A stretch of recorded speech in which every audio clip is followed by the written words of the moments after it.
Voilà, bonjour à tous. Voilà, nous allons poursuivre cette série que nous avons commencée la semaine dernière. Qui n'était pas là la semaine passée? Qui n'était pas là? Nadine, tu n'étais pas là? Voilà, on va poursuivre cette série, la deuxième partie. Un cœur embrasé. Exode 3, 6, 12. Je lis, et il ajouta, je suis le Dieu de ton père, le Dieu d'Abraham, le Dieu d'Isaac et le Dieu de Jacob. Moïse se cacha le visage car il craignait de regarder Dieu. L'Éternel dit, j'ai vu la souffrance de mon peuple qui est en Égypte et j'ai entendu les cris que lui font pousser ses oppresseurs car je connais ses douleurs. Je suis descendu pour te délivrer de la main des Égyptiens, pour le faire monter de ce pays dans un pays bon et vaste pays, dans un pays où coule le lait et le miel, dans les lieux qu'habitent les Cananéens, les Héthiens, les Amoréens, les Phérésiens, les Éviens, les Jébousiens. Voici les cris d'Israël sont venus jusqu'à moi, et j'ai vu l'oppression que leur font souffrir les Égyptiens. Maintenant va, je t'enverrai auprès des pharaons, et tu feras sortir d'Égypte mon peuple, les enfants d'Israël. Moïse dit à Dieu, qui suis-je pour aller vers Pharaon et pour faire sortir d'Égypte les enfants d'Israël? Dieu dit, je serai avec toi, et ceci sera pour toi le signe que c'est moi qui t'envoie. Quand tu auras fait sortir d'Égypte le peuple, vous servirez Dieu sur cette montagne. On va reprendre quand on parle de lait et de miel, quand on jeûne, ça fait du bien. J'ai vu la souffrance de mon peuple. Je suis descendu pour te délivrer de la main des Égyptiens, pour le faire monter de ce pays dans un pays bon et vaste, dans un pays où coule le lait et le miel. On dit Amen. Voilà, deuxième partie de cette série. Un cœur embrasé. Qui n'était pas là la semaine dernière? Qui n'était pas là? Je suis obligé de... Dites à celui qui était... C'est pas pareil quand tu n'es pas là. Il faut... Tu peux rajouter ça, à cause de toi, il va recommencer. Vous pouvez rajouter à cause de toi, je suis obligé de recommencer pour expliquer. Donc Christian avait expliqué, c'était super le message de la semaine dernière. C'était vraiment super. Christian avait expliqué ce qui se passe. C'est l'appel de Moïse. Quand Moïse c'était un Hébreu, l'histoire du peuple d'Israël, c'est qu'ils sont venus en Égypte. Ils ont vécu 400 ans en Égypte. Avant, ça se passait bien. Et puis, tout d'un coup, les choses se sont compliquées pour eux. Ils sont devenus esclaves en Égypte. Ils ont commencé à souffrir. Et à un moment donné, un pharaon a décidé de tuer tout le nouveau-né parce qu'il s'est multiplié trop vite. Et une mère a voulu sauver son enfant, a pris l'enfant, a mis sur un panier, l'a mis sur l'eau. Et cet enfant a été recueilli par une des filles de Pharaon. Et c'était Moïse, et il a été élevé comme la fille de Pharaon, comme le fils de Pharaon. Il a grandi dans cette ambiance-là, mais c'était sa mère réelle qui l'a quasi élevé, qui était sa nourrice. Et plus tard, quand Moïse, il savait qui il était, il a voulu délivrer lui-même son peuple, et ça s'est mal passé, il a tué quelqu'un, et il a eu peur, il s'est enfui, et pendant 40 ans, il est là à Madian il s'est marié à Madian, il s'est enfui à Madian, c'est un petit village à côté. Il s'est marié dans cette petite tribu de nomades. Et là, il est en train de vivre comme berger. Il a oublié tout ce passé-là. 40 ans après qu'il ait essayé de délivrer son peuple, il se retrouve à Madian. Et Christian nous avait raconté la semaine dernière ce qui se passe. C'est que cette série est basée sur la rencontre de Moïse avec le Seigneur. Alors qu'il est en train de paître le troupeau de son beau-père, il voit tout d'un coup un buisson en train de brûler, en train de prendre feu sans se consumer. Et Christian nous expliquait que Moïse, lui, avait eu dans le passé un feu qui avait brûlé dans son cœur. C'était un homme qui avait eu un feu dans son cœur, mais lui, il avait été comme un feu qui a fini par s'éteindre. Et là, il voit quelque chose qui est en train de se passer. Et moi, on va remonter peut-être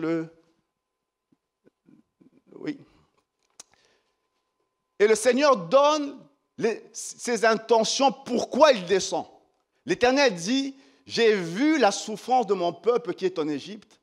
J'ai entendu les cris que lui font pousser ses oppresseurs, car je connais ses douleurs. Et plus toi, on descend. Et je suis descendu. On remonte. J'ai vu, j'ai entendu, je connais, je suis descendu. Amen.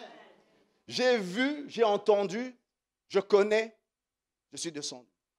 400 ans où il pensait que Dieu n'était pas là. 400 ans où il pensait que les choses allaient continuer de cette façon-là. Mais Dieu dit, j'ai vu, j'ai entendu, je connais et je descends. J'ai vu. Seigneur voit les choses même qui sont cachées. Il y a des fois, nous croyons que quand les choses se passent mal, on a des fois l'impression que le Seigneur ne voit pas. Et Dieu vient dire à Moïse, voilà ce qui me pousse à descendre. J'ai vu.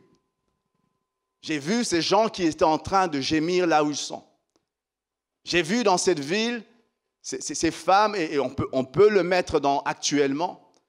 J'ai vu dans cette maison cette femme en train de pleurer parce qu'elle est meurtrie dans son couple.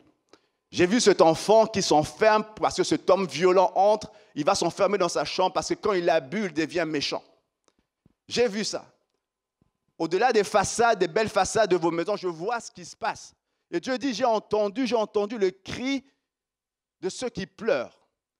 Vous savez, ces gémissements qu'à l'extérieur, tout paraît beau, on voit les gens très bien, bien habillés, tout ça. Des gémissements dans les maisons. Dieu dit, alors que toi, tu as l'impression que le Seigneur ne t'entend pas, le Seigneur entend ton cœur. Il entend les cris, les gémissements de ceux qui sont pris dans leurs circonstances, qui sont pris dans leurs obsessions quelquefois, ou même quelquefois par des regrets. On passe sa vie à regretter des choses qu'on avait qui ne sont plus. Le Seigneur dit, j'ai vu ça. Et moi, j'aime, je connais, je sais exactement ce que vous vivez, ce que vous traversez. Je connais. Je connais les peines de ton cœur, les choses. Vous savez, des fois, on essaie d'expliquer par des mots des choses aux gens. Et on sait que des fois, les mots ne suffisent pas parce qu'on n'arrive pas à trouver les bons mots. Et Dieu dit, même quand tu n'arrives pas à l'exprimer, moi, je connais. Je sais par quoi tu traverses exactement. Il est le Seigneur qui connaît.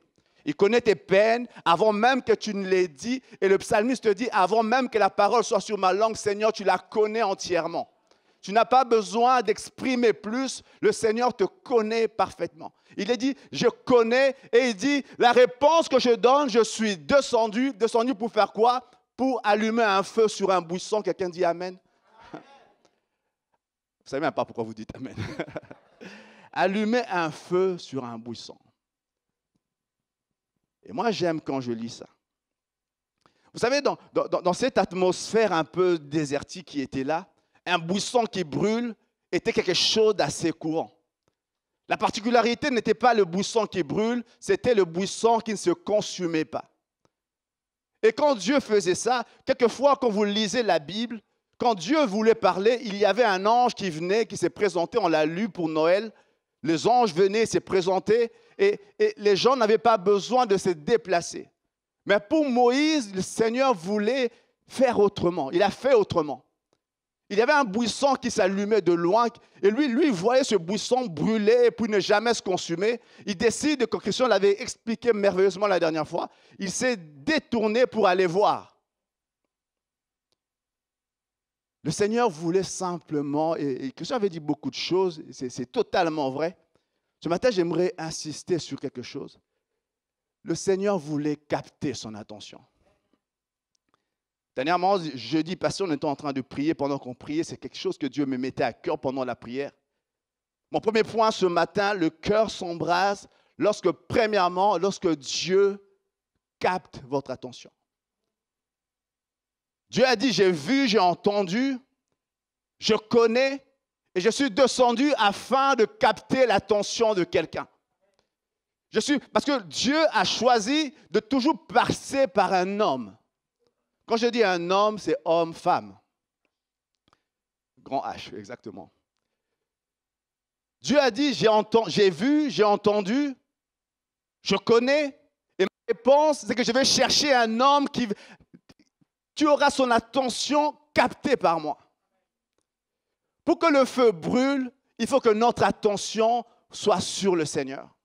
Le Seigneur désire, et moi je prie ce matin, puisse le Seigneur capter votre attention. Puisse le Seigneur attirer vos regards, que comme Moïse à ce moment-là, qu'il puisse se détourner de ce que vous faites, de votre quotidien, de votre activité habituelle pour vous tourner vers le Seigneur. La réponse de Dieu pour quelqu'un, c'est toujours un homme. Quand vous lisez la Bible, il y a ce passage que le Seigneur dit, « Les cieux sont les cieux de l'Éternel, mais je donnais la terre au Fils de l'homme. » J'ai donné la terre au Fils de l'homme.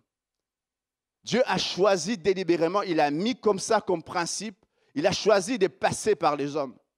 Et quand Dieu voulait agir, il dit, il faut que je capte l'attention de quelqu'un.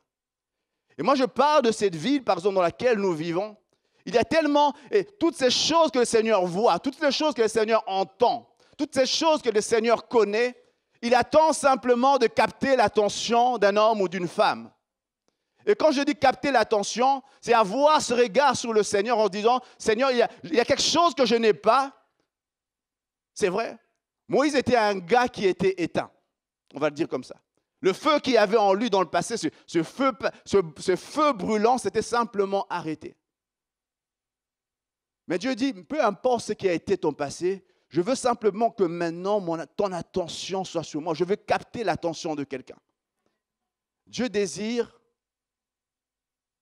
et je le sens comme ça de tout mon cœur,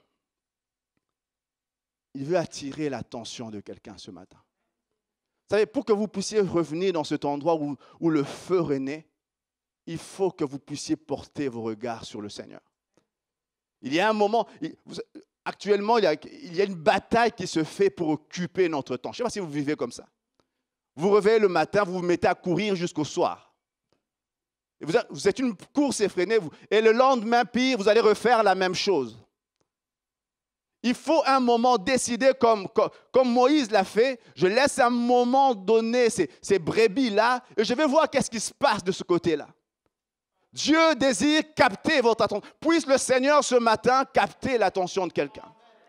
Puisse le Seigneur ce matin attirer vos regards sur lui. Puissiez-vous vous concentrer sur le Seigneur, car c'est alors que quelque chose va se passer. Il faut que le Seigneur capte l'attention de quelqu'un. Bien de fois, nous sommes tellement concentrés sur notre vie, ce qui manque, ce qu'il n'y a pas. Ou même, comme Moïse, comprenez, ce gars a vécu pendant 40 ans, il avait vécu pendant 40 ans comme prince. Les gens le servaient. Et là, il se retrouve dans un désert. Probablement, il a mis de côté toutes ses ambitions, son passé de prince. Tout ça est loin devant lui, derrière lui. Il est en train de marcher simplement, faisant quotidiennement une activité qui peut être... Vous savez, à l'époque, le berger c'est pas quelque chose de si valorisant que ça. Mais il faisait ça parce que simplement, c'était le troupeau de son beau-père. Sans avenir à Dieu. Et le Seigneur l'appelle au milieu de ce... Christian avait parlé d'un petit parti. Moi, j'avais aimé ces termes-là. Vous êtes ce genre de fête de tristesse, vous êtes juste tout seul. Vous vous envoyez des invitations à vous tout seul, vous êtes juste en train de pleurer vous-même.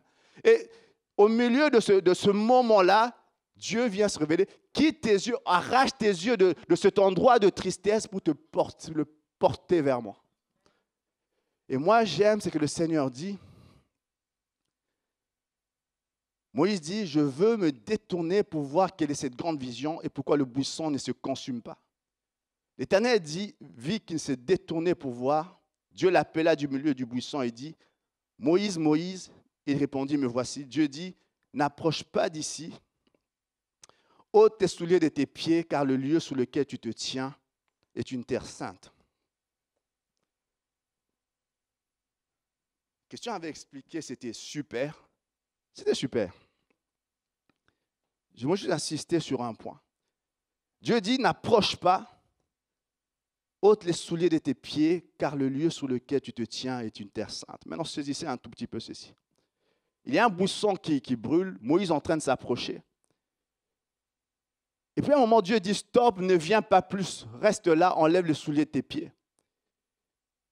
Car le chemin qui conduit dans ma présence est un chemin de sainteté. Le chemin qui te conduit vers moi est un chemin de sainteté.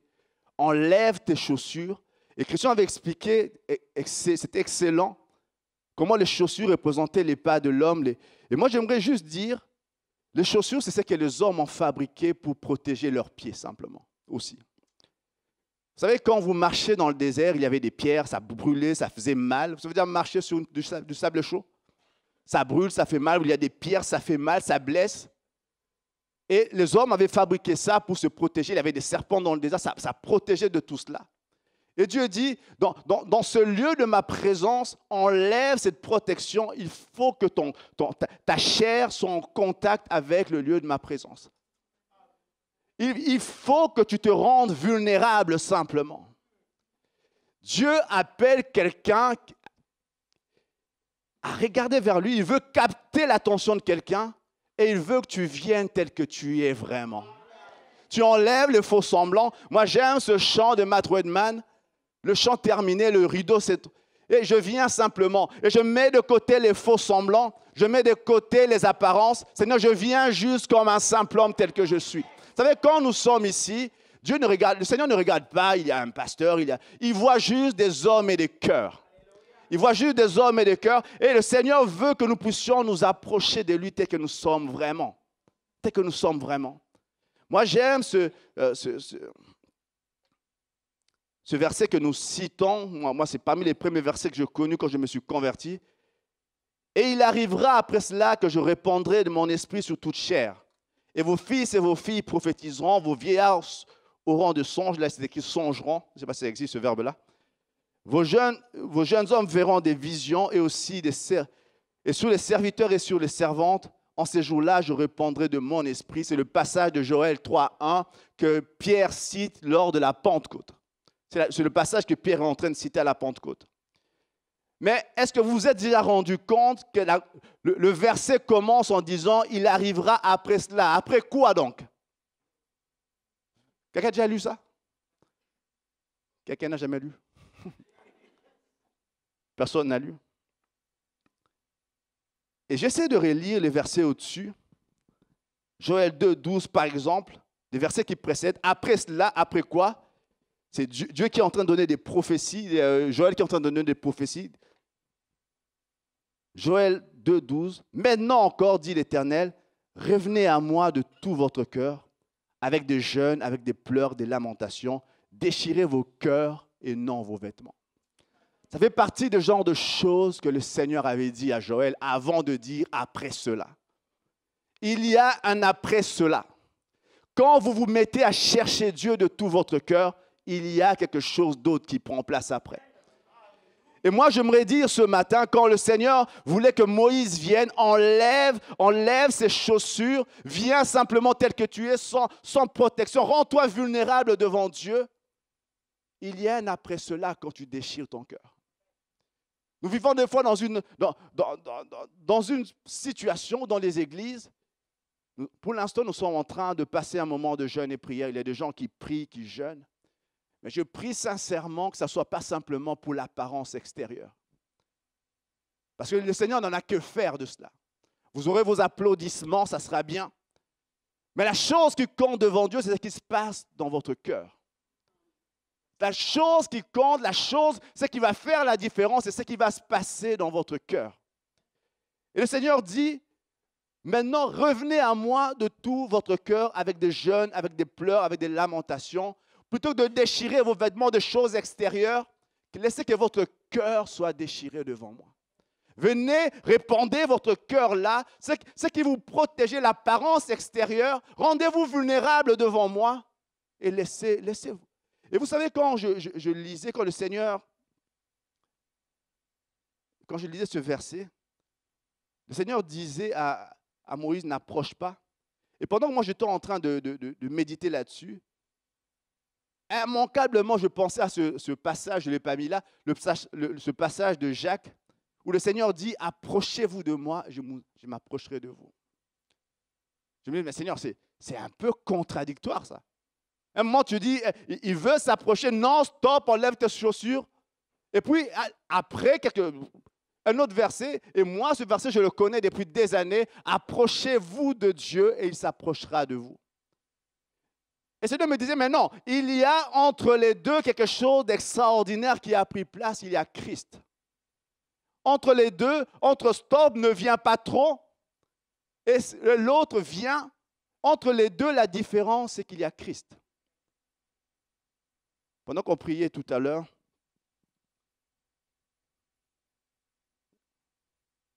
c'est Yolande qui parlait d'un feu dévorant. La chanter, feu dévorant. Le Seigneur et la Bible le décrit dans l'Ancien Testament comme un feu dévorant. Et quand le Seigneur dit à Moïse, non, n'approche pas, c'est pour la protection, la sécurité de Moïse qu'il le dit. Parce que le Seigneur est un feu dévorant. Et dans le Nouveau Testament, Jacques dit, approchez-vous de Dieu et il s'approchera de vous. Comme si ce frein est levé. Parce que le Seigneur, par Christ, l'homme peut maintenant s'approcher librement. C'est que j'aimerais dire ceci.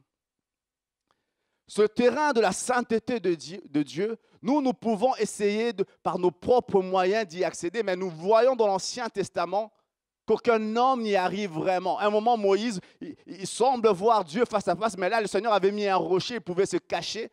Parce qu'il dit, quand je viendrai, cache-toi là-dedans, et quand je serai passé, tu sortiras pour regarder mon dos. Il dit, j'ai vu le Seigneur face à face, mais tu n'étais même pas face à face. Parce que simplement, aucun homme ne pouvait vivre devant la sainteté d'un tel Dieu. Et quand Jacques vient dire, approchez-vous de Dieu et s'approchera de vous, c'est comme si cette précaution était ôtée parce que simplement il y a Christ. Parce que simplement il y a Christ.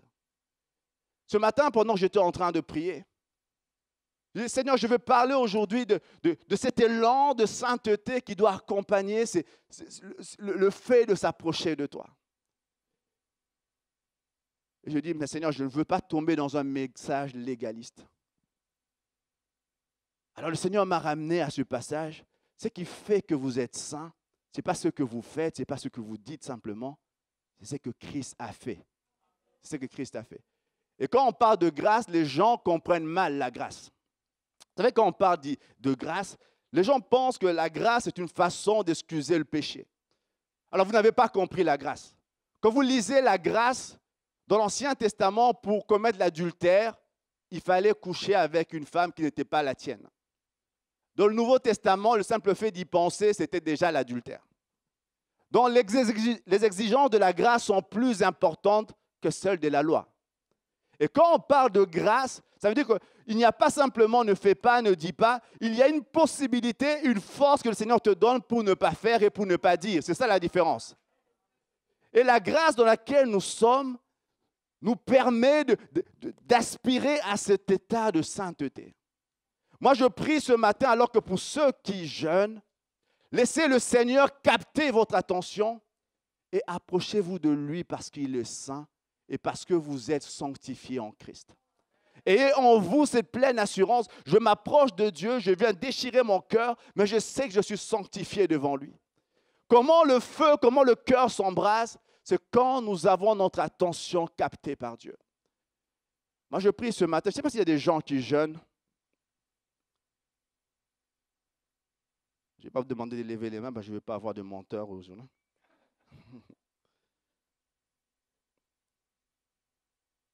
Je prie simplement pour ceux qui jeûnent, laissez que votre attention soit captée par Dieu. Vous savez, des jeûnes comme ça, décrétés par l'Église, décidés par l'Église, il peut y arriver que vous n'en compreniez pas le sens. Et parce que vous n'en comprenez pas le sens, vous ne jeûnez pas, vous jeûnez juste pour accomplir un acte religieux, entre guillemets. Moi, je dis, le jeûne qui aura un sens pour vous, c'est si votre attention est captée par Dieu. Un jeûne où vous êtes en train de regarder votre monde, quand est-ce que ça sera le temps de manger, ce n'est pas un jeûne. Un jeûne où vous êtes en train, vous savez, certains me disent qu'ils jeûnent plus facilement en semaine parce que vous êtes occupé en semaine et le week-end c'est difficile parce que vous avez du temps. Et là, vous voyez l'heure passer difficilement. Moi, je prie ce matin que pendant que nous sommes en train de jeûner, ce jeûne aura un sens. Vous verrez réellement un feu prendre place en vous si vous avez votre attention captée par le Seigneur. Alors, c'est le moment de fermer un tout petit peu Facebook. Non, ça c'est moi qui dis. On me regarde de façon... Je vois des gens qui parlaient par là, puis tout d'un coup, s'arrêter de parler. C'est le moment d'éteindre un tout petit peu la télé.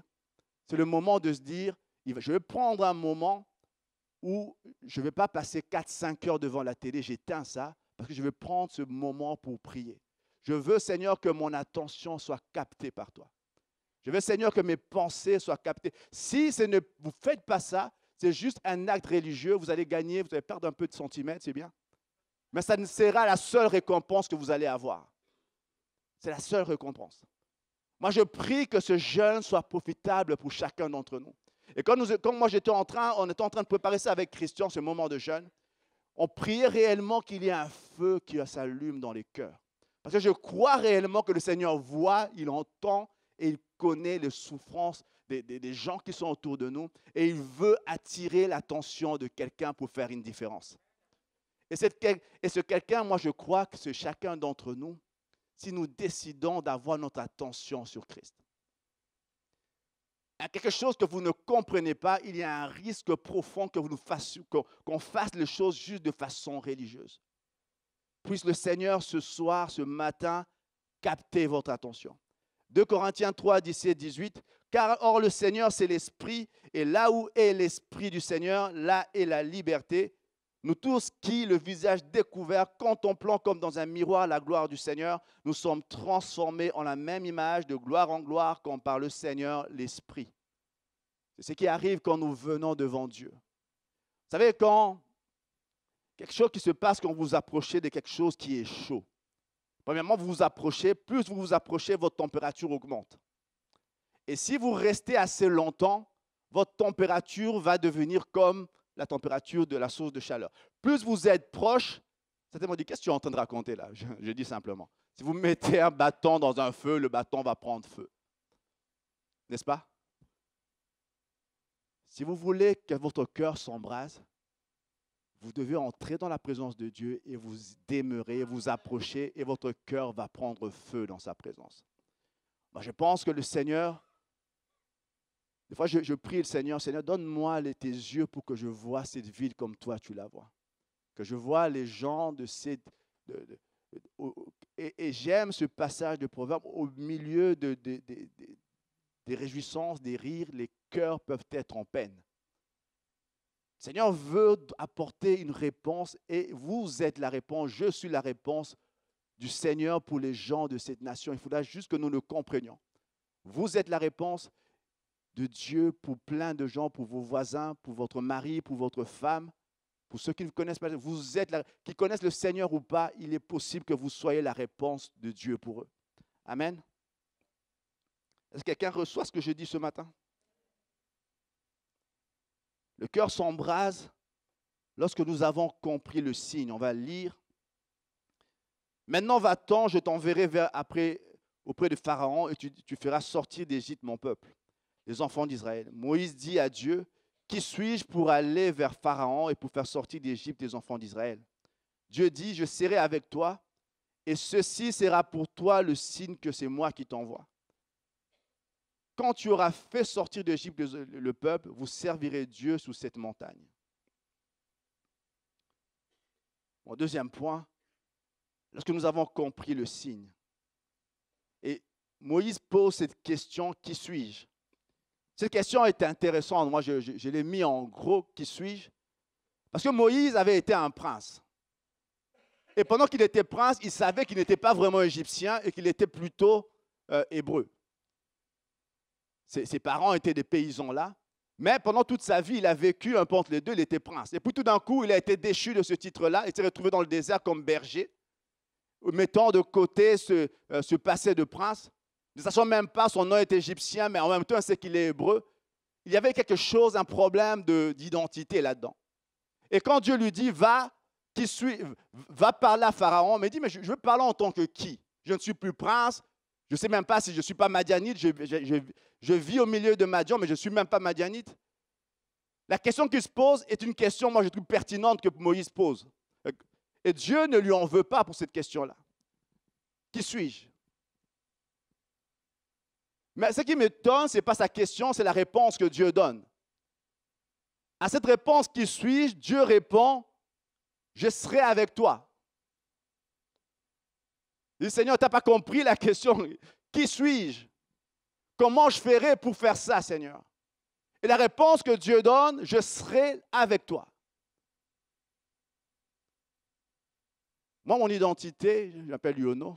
Quelqu'un découvre ça ce matin.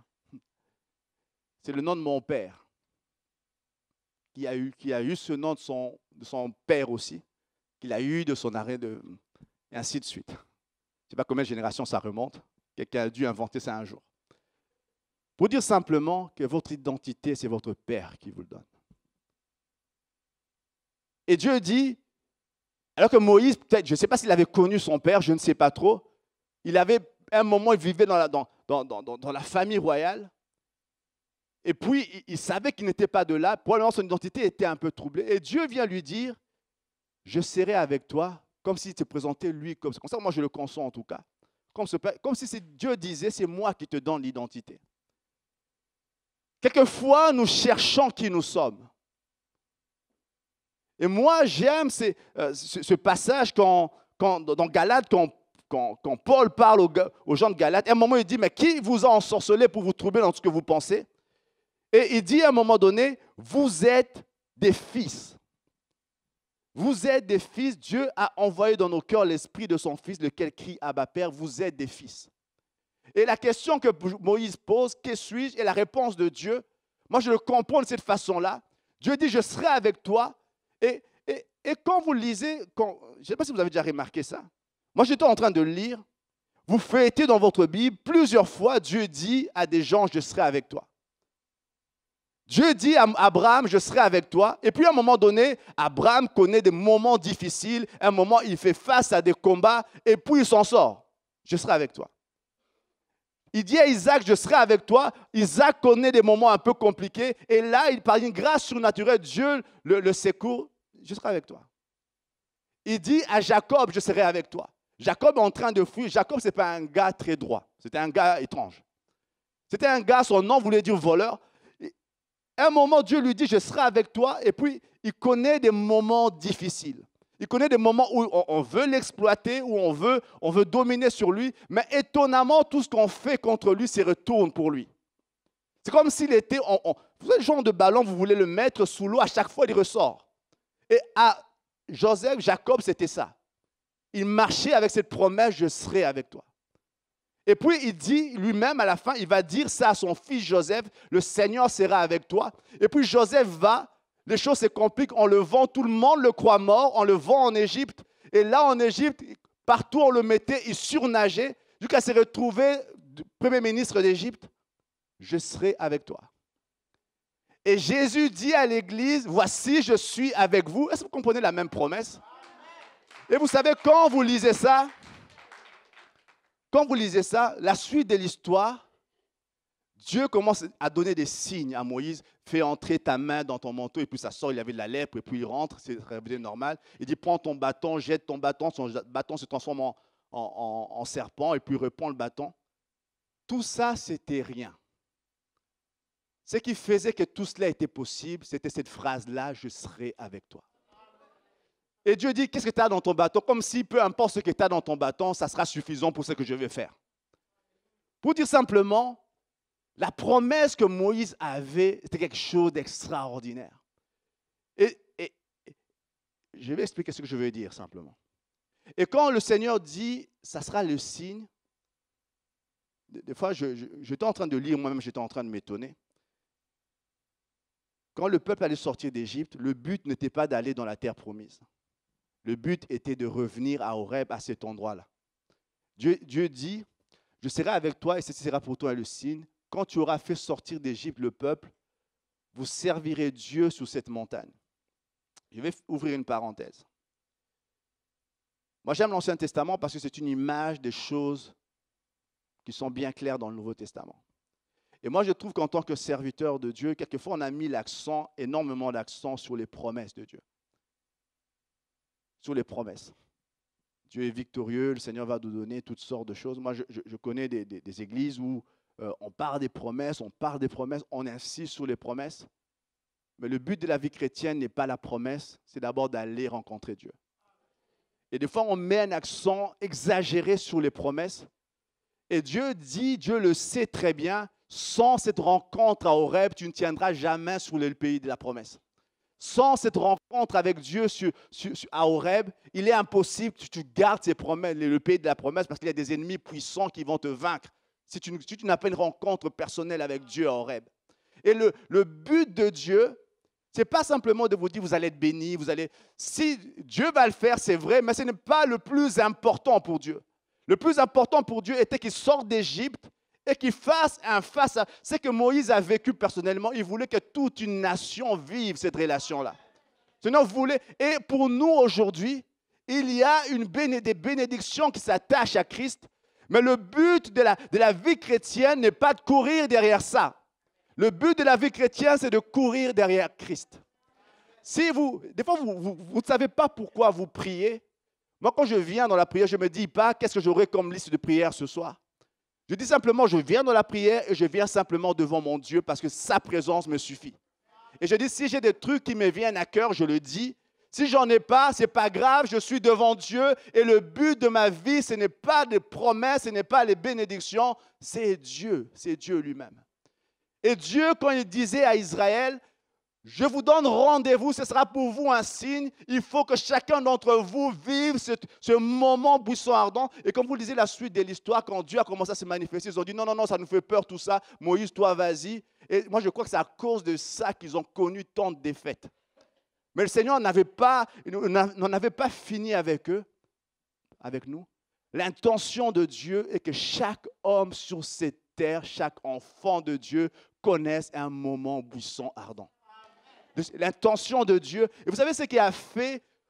On voit Moïse hésitant, on va le lire la fois prochaine, Moïse hésitant, ne sachant pas quoi faire. Et puis plus tard, on voit un Moïse assuré, disant des choses, affrontant Pharaon.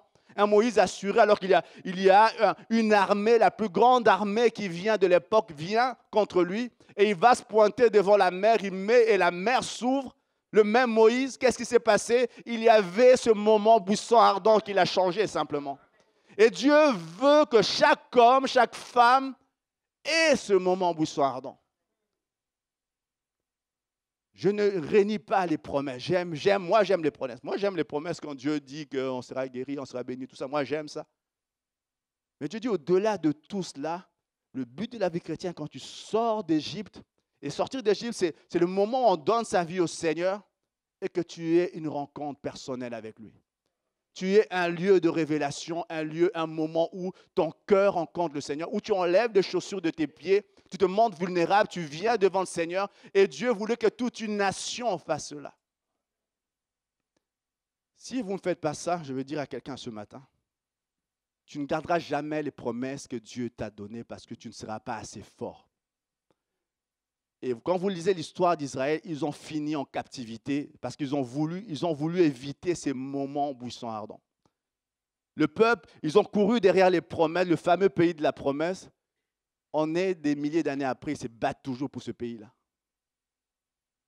Je dis ceci, le Seigneur veut qu'il y ait des hommes et des femmes qui aient des moments de rencontre personnelle avec. Moi, ma prière pour chacun d'entre nous, alors que nous sommes en train de passer par des moments de jeûne et prière, ayez votre moment buisson ardent avec Dieu. Ayez un moment de révélation personnelle.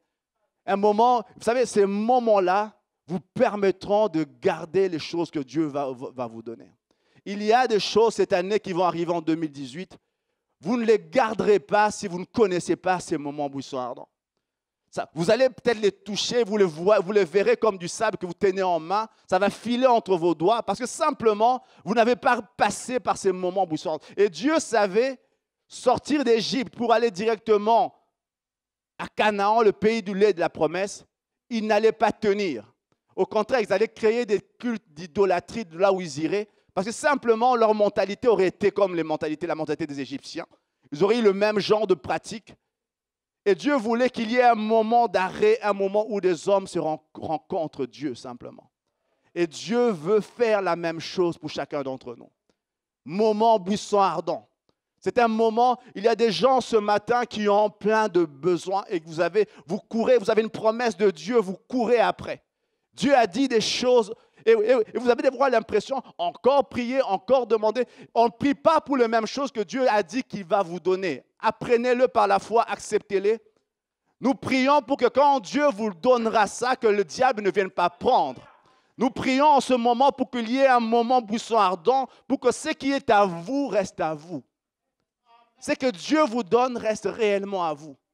Des fois, je vois des chrétiens vivre bien moins que ce que le Seigneur avait prévu pour eux. Être bien loin de ce que Dieu avait prévu. Et des fois, venir demander à tel de prier, chercher tel prophète pour prier. Dieu dit, tu sais bien de faire tout ça. Moi, je reconnais les ministères, j'aime les ministères. Mais Dieu dit, aie ton moment avec moi. Aie ton moment personnel avec moi. Découvre qui je suis dans ma présence. Je prie le Seigneur pour chacun d'entre nous. Moi, je crois que ces moments buisson ardent n'est pas réservé à une élite. Il y a des Moïse qui vont vivre ça et le peuple qui sont là en train de suivre. Dieu, dans son plan merveilleux, avait prévu que chaque homme d'Israël connaisse cette rencontre-là avec lui. Et Dieu, dans ce temps ici, veut que chaque homme, dans cette assemblée, ait un moment avec lui. Quand vous passez ce temps avec lui, je reviens à l'identité, vous n'avez plus peur de ce que l'ennemi vient vous dire parce que vous savez qui vous êtes. Quand Jésus a été baptisé par Jean, il est parti dans le désert, il a prié 40 jours. Moïse c'était 40 ans, lui c'était 40 jours dans le désert. Le diable est venu, il a dit, si tu es vraiment le Fils de Dieu, Jésus n'a pas tremblé, il savait qui il était. Quand vous connaissez ce moment buisson ardent, ça vous donne votre identité. Vous savez qui vous êtes en Dieu parce que vous savez que vous êtes le Fils de Dieu. Vous savez que vous êtes le Fils de Dieu. Moi, je prie ce matin pour des gens qui comprennent cela. Tout à l'heure, hier, j'avais demandé aux gens de la louange, on dit, on va passer un moment dans la louange, simplement un moment où on va chercher Dieu. Un moment où on va mettre de côté les artifices. J'aime ce chant de Matt Redman, je ne sais pas qui. Le chant terminé, le rideau retombe. Je viens simplement. Lui, quand il a composé ce chant, c'est un conducteur de louange anglais. Il a composé ce chant parce qu'il s'est rendu compte que quand il venait prier, chanter, adorer, c'était un acte un peu religieux. Lui, c'était un bon musicien qui remplissait des salles. Et puis il dit, au-delà de tout ça, quand le chant terminé, quand le rideau retombe, je viens simplement porter mon offrande devant toi. Je viens simplement comme un simple homme. Les apparences sont trompeuses. Je mets de côté les apparences, je mets de côté ma guitare. Je suis juste un homme simple qui cherche son Dieu. Il n'y a pas un pasteur, il n'y a pas un milliardaire, un millionnaire, directeur de je ne sais quoi. Il y a juste des hommes qui cherchent Dieu. Des hommes, des femmes simples qui mettent de côté leur protection, qui se rendent vulnérables et qui disent, Seigneur, ce matin, je veux chercher ta face. Et moi, je dis, pour ceux qui font ça, pour ceux qui laissent leur attention être captée par Dieu, pour ceux qui comprennent ce que la promesse de Dieu veut dire, ceux qui ont compris ça, il y aura un moment buisson ardent. Il y aura un moment, et quand vous lisez l'histoire de Moïse, il est devenu tellement grand qu'à sa mort, Dieu a dit, je vais cacher ton corps pour que les gens ne viennent pas te rendre un culte après. Parce que simplement, Dieu, il avait rencontré Dieu d'une façon particulière. Ce qui avait été compris par les Égyptiens, par les Israélites à ce moment-là comme une exception, Dieu avait prévu que ça soit la règle. Que des hommes, des femmes rencontrent Dieu d'une façon particulière. Alors moi, je suis convaincu qu'il y a des Moïse au milieu de nous. Je suis convaincu que la promesse, je suis avec vous, je serai avec toi, Jésus nous a dit la même chose, je serai avec vous. Je suis convaincu que ce qui faisait le miracle, ce n'était ni le bâton ni sa main, c'était le fait que le Seigneur était avec lui. Je suis convaincu que le Seigneur est également avec nous. Et ce qui était possible pour lui, l'est encore plus en Christ. Je le crois réellement. Mais il y a eu un moment, moi j'appellerais ça une espèce d'activation qu'il faut faire, un moment buisson ardent qu'il faut vivre. Alors ce matin, c'était un moment, j'inviterai le groupe de louanges à revenir. On a 20 minutes, mais ça va se poursuivre dans vos maisons. 20 minutes pour venir dans sa présence simplement et laisser notre attention être captée par le Seigneur. Vous savez, ce matin, j'étais en train de préparer ce message. Je me disais, Seigneur, est-ce que je trouverai les mots? Est-ce que je trouverai les mots pour exprimer ce que tu mets dans mon cœur? Est-ce que je trouverai les mots pour dire ce que toi tu veux dire? Le mot est simple ce matin. Les mots sont simples. Laisse ton attention être captée par le Seigneur. Je t'appelle à un endroit dans sa présence où tu mets de côté les faux semblants. Tu cesses de regarder tel qui joue, tel qui chante bien ou qui chante mal. Tu arrêtes de commenter pour venir simplement comme un simple adorateur, comme un simple enfant qui dit « Seigneur, je veux plus de toi ce matin. Seigneur, je veux plus de ta présence, je veux plus de toi. » Et pendant les moments de prière personnelle à la maison, approchez-vous de Dieu dans cet état d'esprit. Seigneur,